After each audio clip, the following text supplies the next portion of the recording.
আমি মহসিন হলের একজন আবাসিক শিক্ষার্থী। আমি মনে করি হলে রাজনীতি থাকা উচিত না। এর কারণ আমরা গত সরকারের আমলে দেখেছি ছাত্রলীগের যে তাণ্ডব তাদের কারণে আমরা হলে থাকতে পারি নাই। আমি বিশেষ করে যখন ফার্স্ট ইয়ারের শুরুর লাস্টের দিকে হলে উঠেছিলাম তখন ওদের যে গণরুম, গ্যাস রুমের যে ভয়াবহ নিপীড়ন এদের কারণে আমি দীর্ঘদিন হলে থাকতে পারি নাই। আমি প্রায় ২ বছর হলে থাকতে পারি নাই। এছাড়াও সেই সময় আমি দেখেছি আমার বন্ধুদেরকে বিভিন্ন ধরনের ফোর্স করে হলে এই যে রাজনৈতিক প্রোগ্রামে নিয়ে যাওয়া, তারপর হচ্ছে প্রোগ্রাম যদি অ্যাটেন্ড না থাকে তাহলে বিভিন্ন ধরনের গালাগালি করা সহ মানসিক উৎপীড়ন। এছাড়াও মা-বাবা, তারপর হচ্ছে তার ফ্যামিলি ধরে গালাগালি। এসব ছাড়াও হচ্ছে গায়ে হাত দেওয়া থেকে শুরু করে সবকিছুই হচ্ছে করতো। তো এই ধরনের যে মানসিক উৎপীড়ন এগুলার থেকে মুক্তির জন্য অন্তত হলে রাজনীতি থাকা উচিত না, এটা আমি মনে করি। দেখতে পাচ্ছি হলে কোনো ধরনের রাজনৈতিক কালচার এখনো গড়ে ওঠে নাই বা কারো দ্বারা হল এখনো প্রভাবিত হয় নাই। তো আমাদের আ আ সাধারণ শিক্ষার্থী যারা আছে তাদের একান্ত ইচ্ছা হচ্ছে হলের মধ্যে পুরাতন যে কালচারগুলা একসময় গড়ে উঠেছিল ওইগুলা যাতে ফিরে না আসুক। ঠিক আছে? প্রত্যেকটা রাজনৈতিক দলের কাছেই হচ্ছে তাদের যে প্রত্যাশা, সবাই তো বলতে পারে না বিষয়গুলা। তো এরা সবাই চায় হচ্ছে হলের মধ্যে গণরুম, গেস্ট রুম, তারপর হচ্ছে উৎপীড়নের কালচারটা ফিরে না আসুক। এখনো অবধি অবশ্য এই ধরনের প্রভাব হলের ভিতরে গড়ে ওঠে নাই।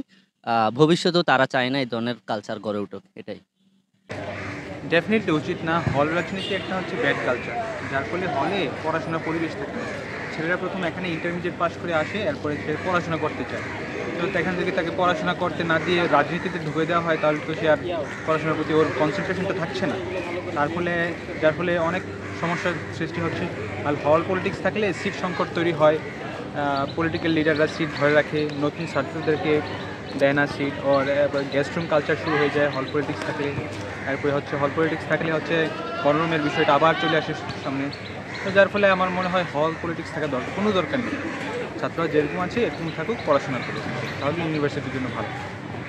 হ্যাঁ, অবশ্যই। আমরা যেহেতু অনেক দিন ধরে আছি হলে, তো আমরা দেখেছি যে ফ্যাসিস্ট শেখ হাসিনার আমলে অনেক অত্যাচারের শিকার হয়েছে আমাদের ফ্রেন্ডরাও। তো তারা হলে সিট পায় না, এমনকি আমরাও থার্ড ইয়ার ফোর্থ ইয়ারের আগে আমরা হলে সিট পাইনি। আমাদের গেস্ট রুম করতে হয়েছে, গরমে থাকতে হয়েছে, অনেক কষ্ট করতে হয়েছে। যাক, এখন এই পরিস্থিতিটা নাই, যার জন্য আলহামদুলিল্লাহ। দেখেন যে বিগত দিনে ছাত্রদের যে অভিজ্ঞতা হলে ছাত্র রাজনীতি, সেইগুলো আমাদের অভিজ্ঞতাগুলোকে আমলে নিতে হবে আর কি। যে ছাত্রলীগের সময় ছিল গেস্ট রুম, গণরুম, গেস্ট রুমে তীব্রভাবে অত্যাচার করা হতো প্রোগ্রামে না যাওয়ার জন্য বা তাদের কথা শোনা নেওয়ার জন্য। কৃত্রিমভাবে সিট সংকট তৈরি করা হয়েছিল।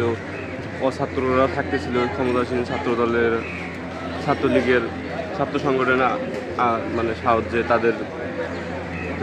তো এইরকম একটা অবস্থায় গণরুমে পৌঁছানোর অবস্থায় যে ছাত্র রাজনীতির যে ক্যান্ডিডেটরা, যে হচ্ছে ক্ষমতাপ্রাপ্ত যে কমিটিপ্রাপ্ত যে সভাপতি, তারা যে এরকম একটা রাজত্ব করতো হলের ভিতরে এই সিট সংকট করে। তো এইরকম একটা অভিজ্ঞতার মধ্যে ছাত্ররা আর যেতে চাচ্ছে না, তারা কখনোই ওই দিকে আর যেতে চাচ্ছে না এরকম অভিজ্ঞতার দিকে। সেক্ষেত্রে আমার মতে এরকম অভিজ্ঞতা আসার যদি একটা সম্ভাবনা আছে, সেক্ষেত্রে ছাত্ররা কখনোই ছাত্র রাজনীতিকে আমন্ত্রণ করবে না, এটাই আমার মত।